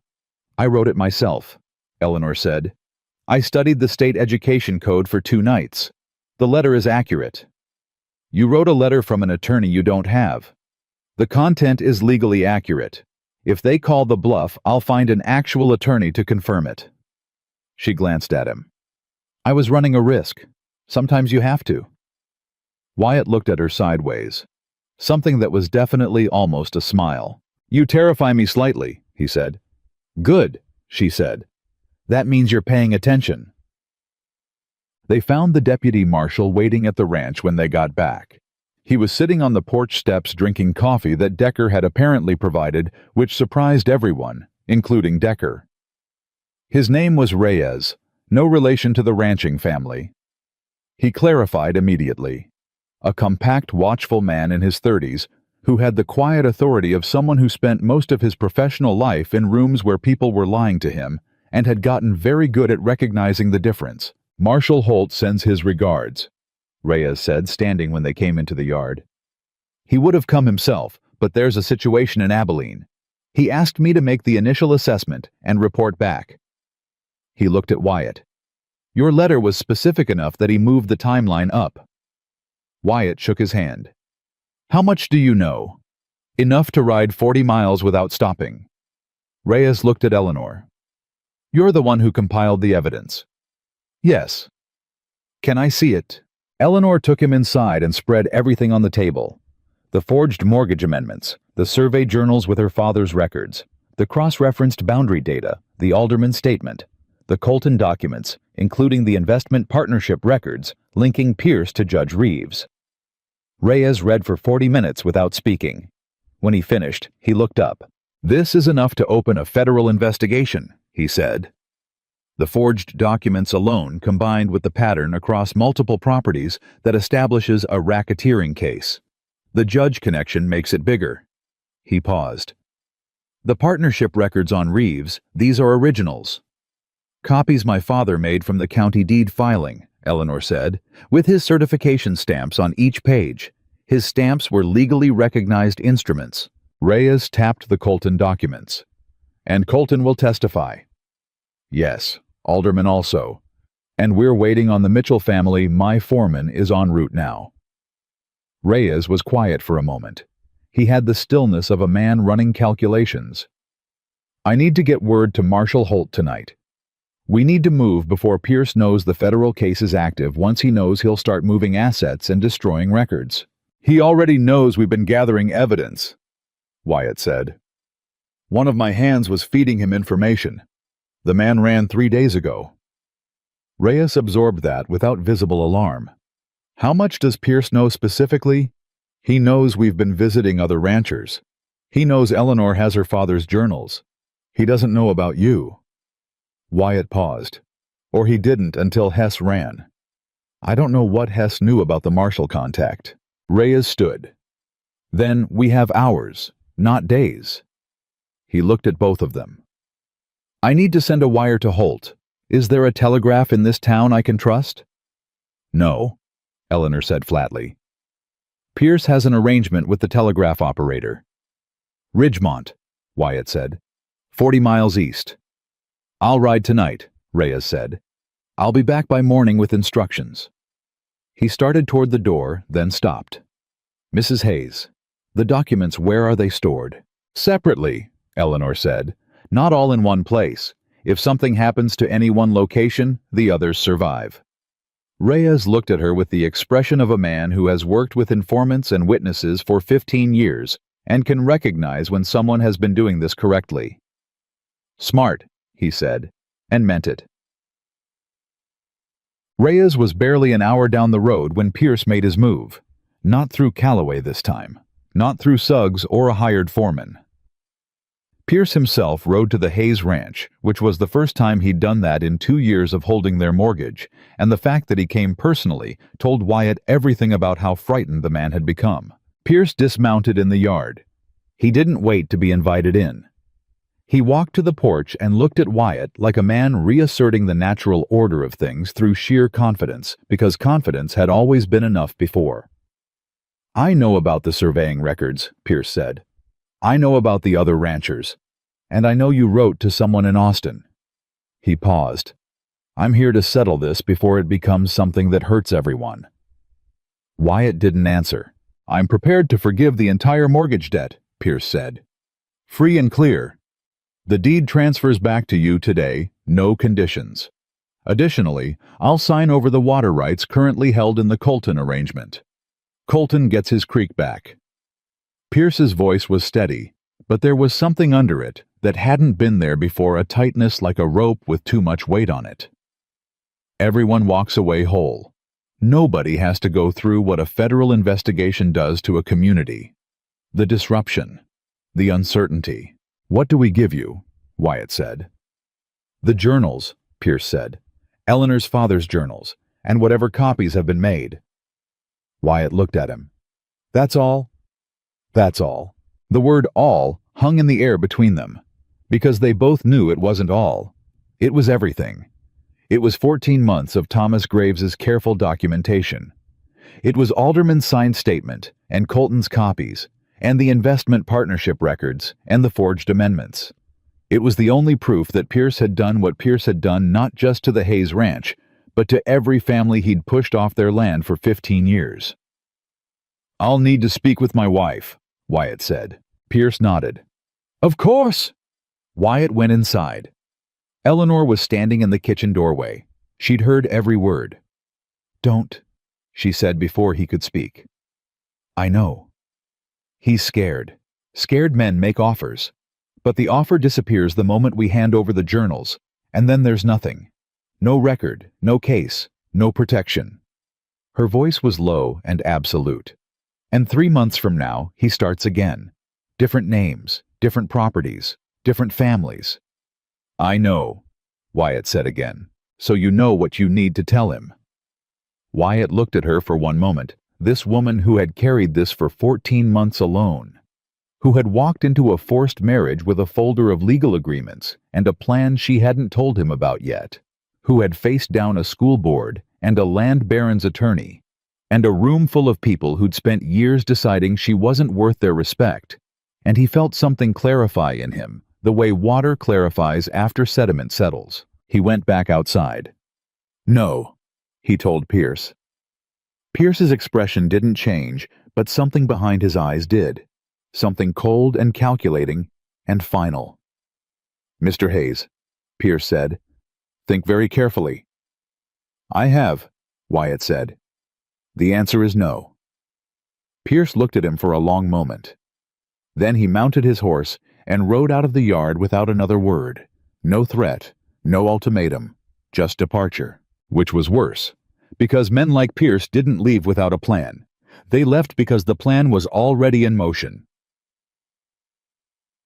Calhoun rode in at dusk with the Mitchell statement in his jacket. He handed it to Eleanor at the kitchen table, and she added it to the stack, and for a moment, the three of them, Eleanor, Wyatt, Calhoun, stood around that table looking at everything they'd built, and it was enough. It was more than enough, and the marshal's deputy was riding hard to Ridgemont and would be back in the morning, and everything was as in order as it could be. Then they heard the horses. Not one horse, multiple, coming fast from the North Road. Wyatt was out the door before anyone spoke. The North Road led to town. 3 riders moving at a pace that wasn't casual, pulling up hard in the yard. One of them was Bert Colton, which was wrong because Colton had no reason to be here at night. "Pierce's men hit my ranch this afternoon," Colton said before his horse finished stopping. 3 of them. Took every document I had, went straight to where I kept things like they knew. His jaw was tight. "They knew, Wyatt. Someone told them where I kept my papers." Wyatt went very still. "Hess," Calhoun said quietly from the porch. "If Hess knew about the Colton visit." "He knew," Wyatt said. "He was in the barn when we came back that day." Colton dismounted. "My signed statement, I have the signed statement, it was on my person. They didn't get that. But everything else." He looked at Eleanor through the door. "Are your father's journals safe?" Eleanor had come out onto the porch. "Yes." "Then we still have a case," Colton said. "But Pierce knows we're moving. He's going to do something tonight. I'd bet my life on it." He was right. They just didn't know yet what form it would take. Wyatt rode out at 9 o'clock. He didn't tell Eleanor where he was going, which was a mistake he recognized the moment he made it, but made anyway, because what he was planning was something Eleanor would have argued against with complete logic and complete accuracy, and he didn't have the time or the patience for a conversation he agreed with, but couldn't follow. He rode to Pierce's property, not to the house, to the office building Pierce maintained on the east edge of his ranch, the one where the real paperwork was kept, the one Eleanor's father had marked in his journals as the location of the original forged filing documents. If those originals still existed, they were there. And if Reyes came back tomorrow with a federal warrant having the originals not copies originals, would make the case airtight instead of merely convincing. He got within a quarter mile when they hit him. 2 men from both sides of the road at once, the way you do it when you've been waiting. He heard the first shot before he felt it, the sound preceding the impact, the way it always does, a fraction of a second that feels much longer. And then the world tilted sideways, and he was on the ground, and his horse was gone running, and the men were riding away already because they hadn't come to finish the job, they'd come to send a message. He lay there in the dark for a while. The shoulder, high through the muscle, painful and serious, but not fatal if he could get somewhere warm and get it clean. He knew gunshot wounds the way men of his generation knew them, not from medicine books, but from experience from the 2 times before this. He'd been on the receiving end of bad decisions made by other people. He tried to stand, got halfway there, sat back down. The horse was gone. Eleanor knew something was wrong at 10 o'clock when the feeling in the house changed. She couldn't have explained the logic of it to anyone who asked. She just knew the way you know certain things when you've been paying close attention to a person for enough days in close enough quarters that their absence becomes a specific shape rather than a general fact. She found Calhoun. "Where did he go?" she said. Calhoun looked at her. He was not a man who lied easily to people who looked at him that directly. "Pierce's East office," he said. "I think." She was already getting her coat. "Get the horses." "Eleanor." "Now Cal." They found him 40 minutes later, sitting against a fence post on the East Road, with his hand pressed to his shoulder, and his jaw locked against the pane in the specific way that meant he was furious at himself and holding it completely inward. Eleanor dropped from her horse before it stopped. She knelt beside him and moved his hand and looked at the wound in the dark with the focused efficiency of a woman who had done this before, and what she felt was many things. Simultaneously fear, anger, something desperate and fierce that she was not going to name out loud right now, but what her hands did was completely steady. "Through and through," she said. "Yes." "Can you stand with help?" "Yes." "Calhoun, take his other side." They got him up. Got him on the horse, Calhoun behind him to hold him steady. Eleanor mounted and took the lead, and they moved fast, not talking because there was nothing to say right now that mattered more than getting him back. Lily was standing in the kitchen doorway when they came in awake in her nightgown, with her rag doll in her arms, and she looked at her father's shoulder and at Eleanor, and she didn't cry, which told Eleanor that this child had already seen enough hard things to know that crying came later after the emergency was handled. "Go back to bed, sweetheart," Eleanor said. "Papa's going to be fine, I promise." "I want to stay," Lily said. "I know, go." Lily went. Because Eleanor's voice when she said something that way made you feel like disobeying it would be the wrong kind of thing to do. She was halfway through cleaning the wound when they smelled the smoke. Not smoke from the fireplace. Smoke from outside from the wrong direction, wrong thickness, wrong speed coming through the walls. Calhoun was out the door before either of them spoke. He came back in 10 seconds with 2 words, "The barn."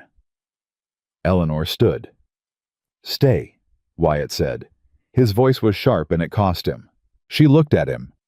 Really, looked at him the way she looked at things she needed to understand fast. And what she calculated in that fraction of a second was shoulder wound, through and through. No arterial involvement. Bleeding controlled, he was not going to die from this wound in the next 10 minutes. And then she heard Calhoun shouting Lily's name from outside. Everything in her went cold. She went to the stable. Calhoun's voice came through the wall. She said she was going to check the horses. "Lily." Eleanor ran. Wyatt tried to stand and made it to the doorway and held the frame and watched her go. Eleanor running across the yard toward the barn where the fire had caught the south wall and the smoke was pouring out the upper gaps, running without slowing, without hesitating, without any calculation at all. Now just movement. She went through the barn door. The hands outside were trying to get the cattle out through the north side. Calhoun was at the door calling into the smoke. Wyatt stood in the house doorway with his hand on the frame, and his heart doing something it had no business doing, in a chest that was already holding a bullet wound, and he watched the burning barn, and he counted. He counted to 30 before Eleanor came back through that door. She had Lily on one arm, the child with her face pressed against Eleanor's shoulder, coughing, but alive, completely alive. And with her other hand, she had hold of a terrified horse's halter, and she walked that horse out of a burning barn, talking to it low and steady, the same voice she used with students and fever-sick children, and ambushed husbands, the voice that said everything was going to be manageable if you just kept moving. She got the horse clear. She handed Lily to Calhoun. She turned back toward the barn. "Eleanor," Wyatt said, his voice carried across the yard. She stopped. She turned and looked at him. "Don't," he said. And something about the way he said it, not commanding, Not panicked something rawer than either of those made her stop. She stood in the yard with the fire roaring behind her, and she looked at Wyatt Hayes in the doorway of his house, and she stayed. The barn burned. The hands worked the bucket line. Calhoun held Lily, who was coughing and crying now, the way she hadn't allowed herself to before. And crying was fine because crying meant she had enough air for it. And Wyatt Hayes stood in his doorway, looking at Eleanor Graves Hayes. And he understood, with the particular clarity that only comes from nearly losing something, that the woman he had not wanted to marry had become the person he could not imagine his life without. He didn't say it. Not yet. The yard was chaos, and the barn was burning, and his shoulder needed stitching, and the federal deputy was coming back at dawn. But he understood it. And when Eleanor walked back across the yard toward him, covered in smoke, and completely steady, she met his eyes and held them, and whatever she saw there, she didn't look away from. "I told you to stay inside," she said when she reached the porch. "You didn't listen when I said stay either," Wyatt said. She looked at him for one more second. Then she put her hand under his good arm. "Come sit down," she said. "I need to finish what I started." He sat. She finished. And neither of them said what the night had clarified, because they were both people who needed things to settle before they named them, and there was still so much left to do. But something had changed. Something permanent and irreversible, the way things that go through fire always are. Deputy Reyes rode into the yard at first light with 4 men behind him. Wyatt heard the horses from inside the house where Eleanor had finally made him lie down on the front room settee 2 hours before dawn, after she finished stitching the shoulder wound with the same precise, unsentimental efficiency she brought to everything.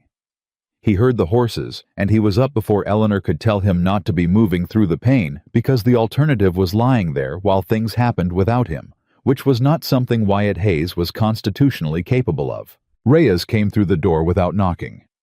He took one look at the bandaged shoulder and the set of Wyatt's jaw, and didn't mention either. "Marshal Holt authorized the warrant at midnight," Reyes said. He put the document on the kitchen table.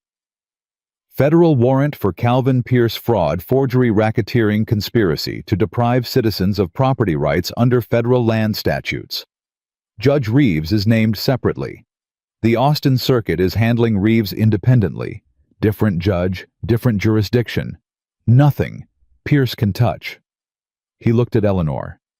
"The investment partnership documents you pulled from Colton, those were what made the Reeves case. Without those, we had suspicion.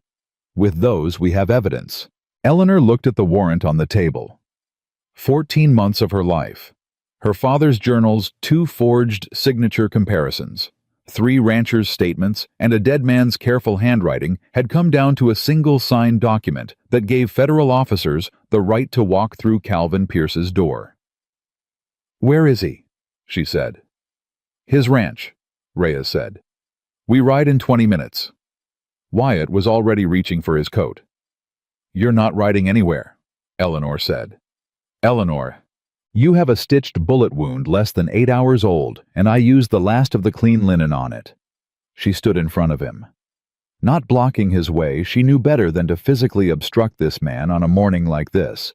Just standing there, meeting his eyes, making her case with nothing but the directness of someone who was right and knew it. "If that wound opens on horseback, you could bleed out before anyone notices. And I am not—" She stopped, steadied. "I need you to still be alive when this is finished." The room was very quiet. Reyes was studying the warrant document with intense concentration, which was his way of not being present in a moment that didn't belong to him. Wyatt looked at Eleanor. At her face, which was controlled in the way it was always controlled, but had something in it this morning that the professional composure didn't quite cover, something that had been there since she walked out of that burning barn holding his daughter. "I'll take the wagon," he said. "Calhoun drives." Eleanor looked at him for one more second. Then she stepped aside. "Calhoun drives," she said. "And if you start bleeding, you tell him to stop." "Yes, ma'am," Wyatt said. It was the first time he'd ever said that to her. She registered it and said nothing and went to get her own coat. They rode into Pierce's property with the kind of authority that doesn't need to announce itself because the numbers say everything. 6 federal officers, 2 warrants, and the weight of the United States government moving at a canter down a Texas road at sunrise. Pierce was in his office when they arrived. His man Suggs tried to slow things at the gate, which lasted approximately 30 seconds before Reyes showed him the warrant, and Suggs stepped aside with the expression of a man recalculating his future employment. Wyatt stayed in the wagon because he had told Eleanor he would. He watched from the yard. Pierce came out of the office between 2 federal officers, and the first thing that was apparent was that he had already known this was coming. Not the exact hour, but the shape of it. He was dressed. He was composed. He came out walking like a man who intended to maintain his dignity regardless of what was happening to him. Because dignity was the last currency he had, and he was not going to spend it in front of people who worked for him. He saw Wyatt in the wagon. He looked at him for a long moment. "You should have taken the deal," Pierce said. "No," Wyatt said. "I shouldn't have." Pierce looked at Eleanor standing beside the wagon. Whatever he'd expected from the schoolteacher, he'd tried to use as a pawn, whatever he'd calculated when he put her name on that piece of paper and slid it across his desk. 16 weeks ago, it was clear from his face that this was not it. Eleanor met his gaze and held it and said nothing, because there was nothing that needed saying. The warrant said it. The 4 federal officers said it. Her father's journals safe in the lining of her travel case back at the ranch said it. Pierce turned away first. They put him on a horse and rode him toward town, and by the time they reached the main street, word had gotten there ahead of them, the way word always does in a small place. And the people of that town came out of their houses and their shops and their offices and stood on both sides of the street and watched Calvin Pierce ride past in federal custody on a Tuesday morning. The same people who had filled the church for Eleanor's forced wedding. The same women who had whispered behind lace fans. The same men who had smirked at the altar. They all stood there and watched. Geddes, the county commissioner, resigned by noon. He sent a written notice to the county board and did not come out of his house for 3 days, which the town interpreted correctly as a man waiting to see how far the federal investigation reached before he decided whether to cooperate or run. He eventually cooperated. Completely. He had the specific enthusiasm for honesty that men develop when they realize the alternative is sharing a cell with the person they worked for. The school board met on Friday. Eleanor was not summoned this time. They sent a letter instead, formal, careful, written in the language of institutions, performing accountability, confirming her appointment, and noting that the previous complaint had been reviewed and found procedurally invalid. Fowler, the board chairman, added a handwritten line at the bottom that said, "The board recognizes that your service to this school has been exemplary. We regret any disturbance."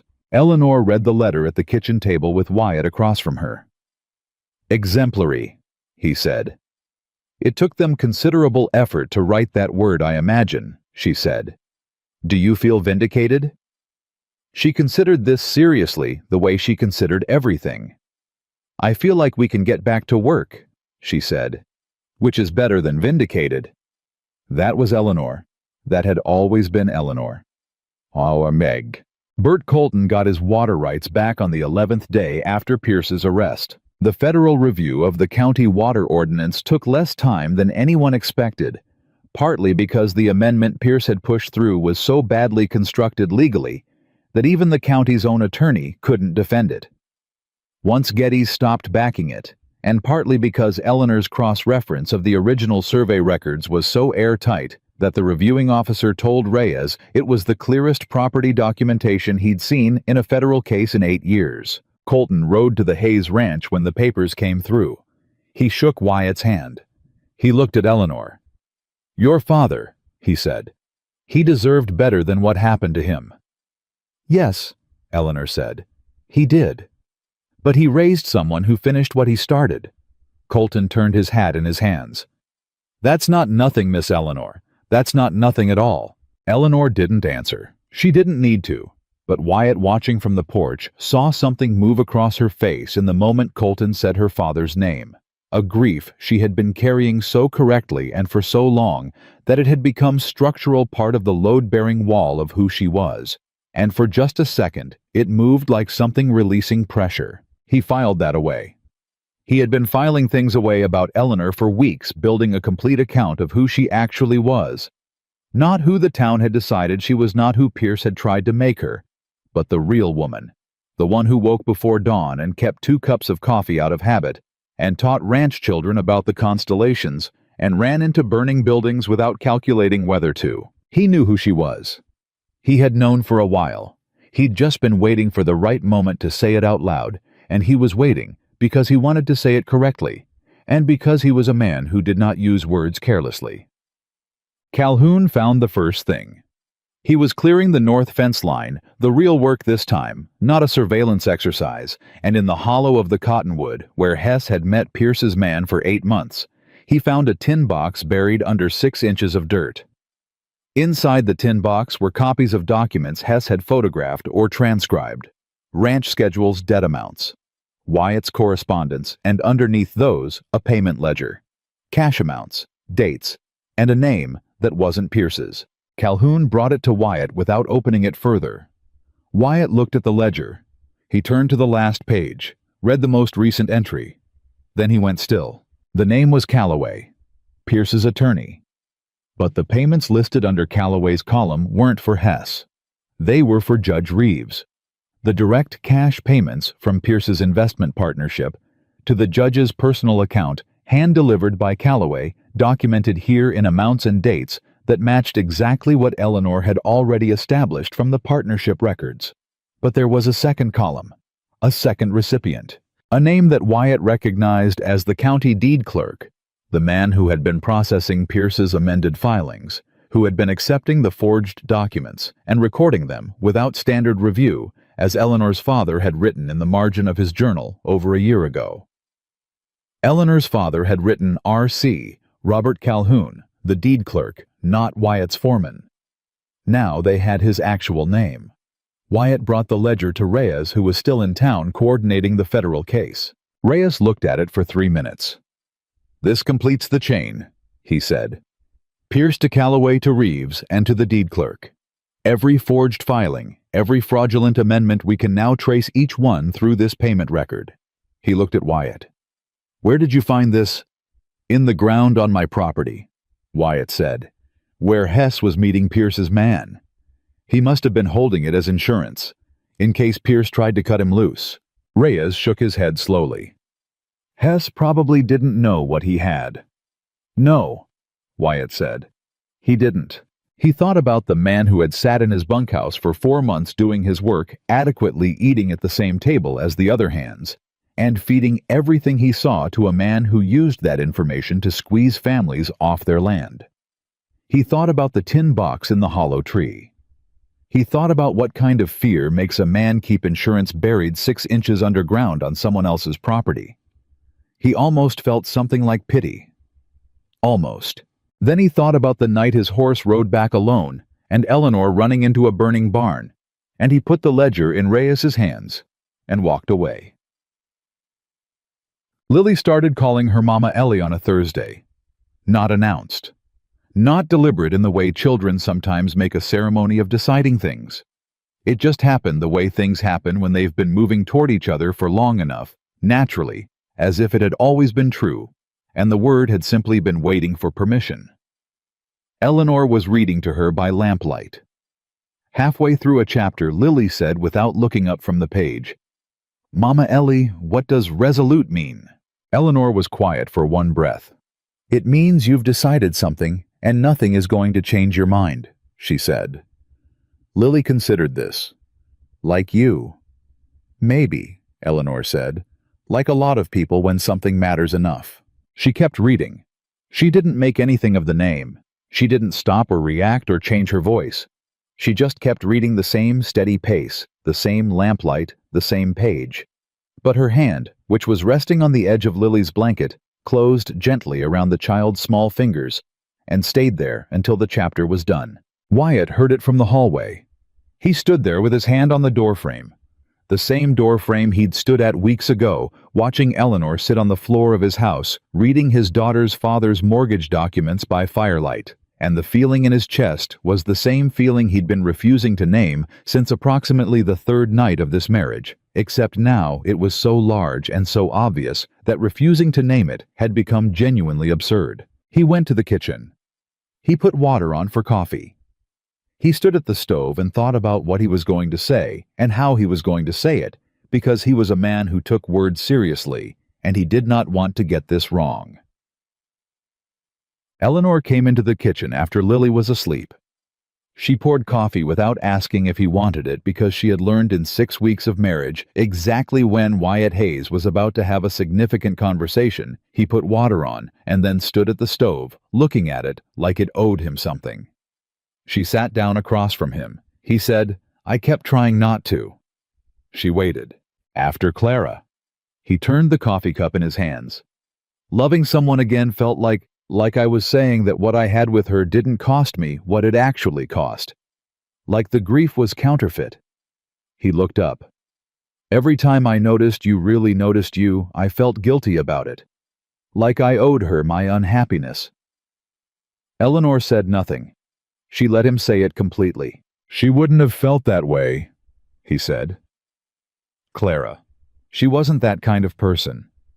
She would have told me exactly what she thought, which was that wallowing is a luxury, and Lily needs a parent who's present, and life is too short to spend it apologizing for still being alive."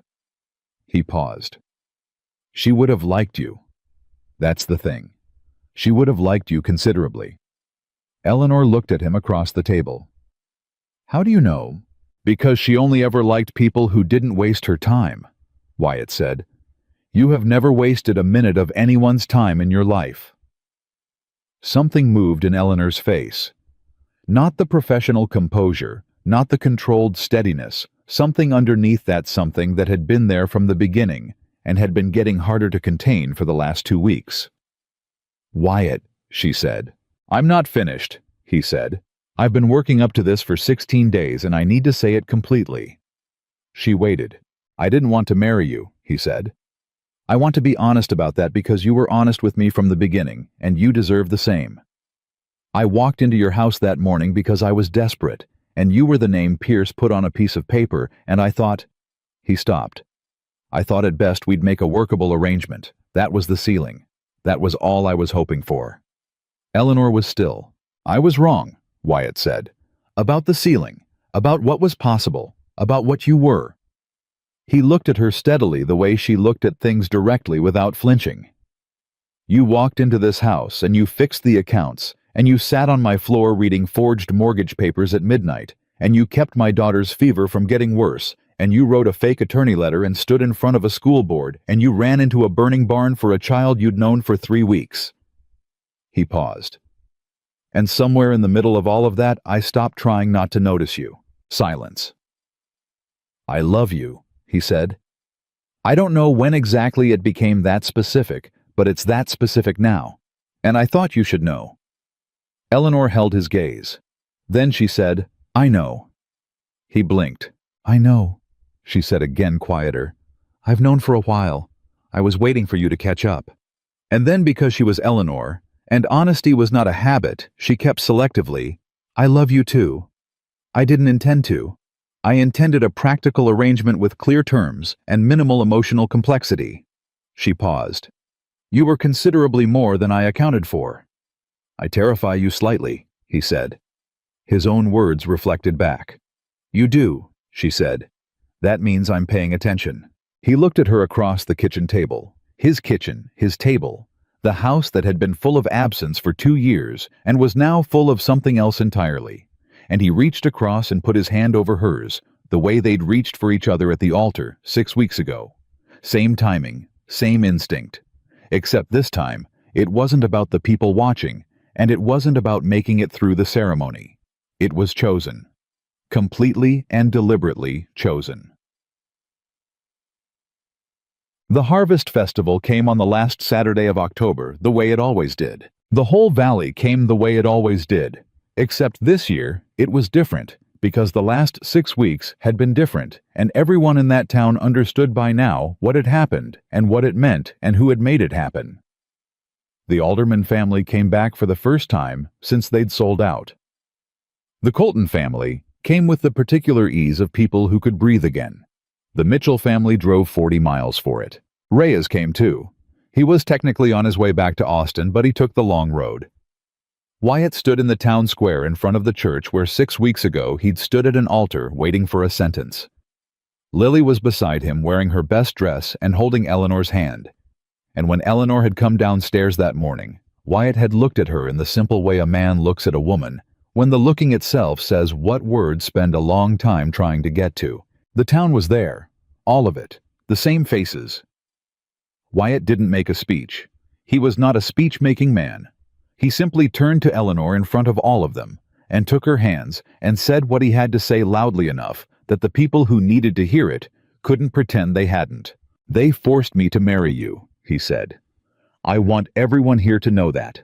They forced me and I did it, and it was the best thing that ever happened to me.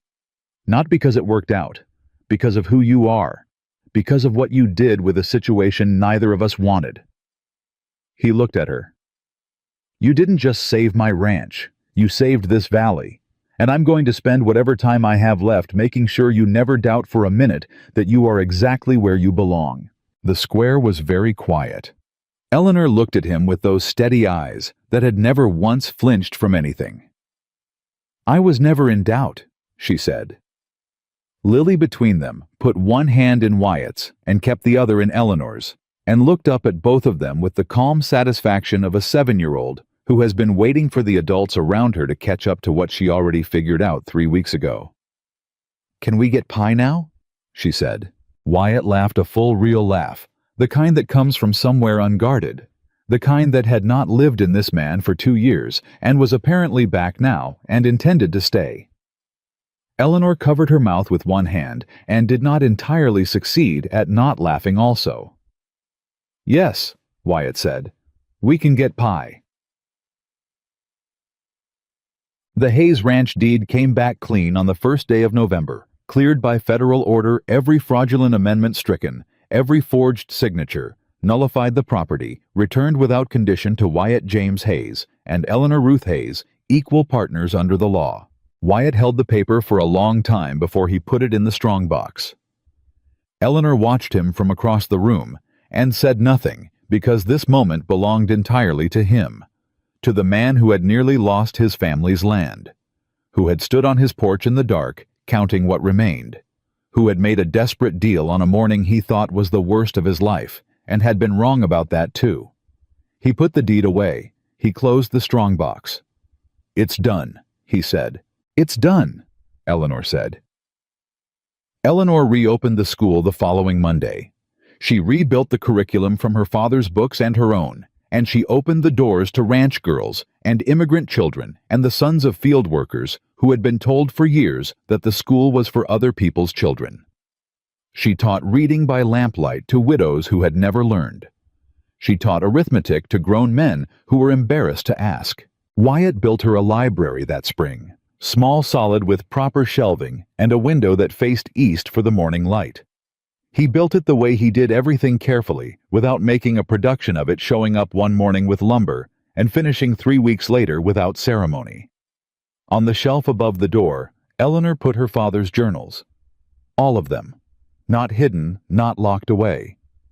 There. Thomas Graves had spent 30 years writing down the truth, and his daughter had spent 14 months making sure it counted.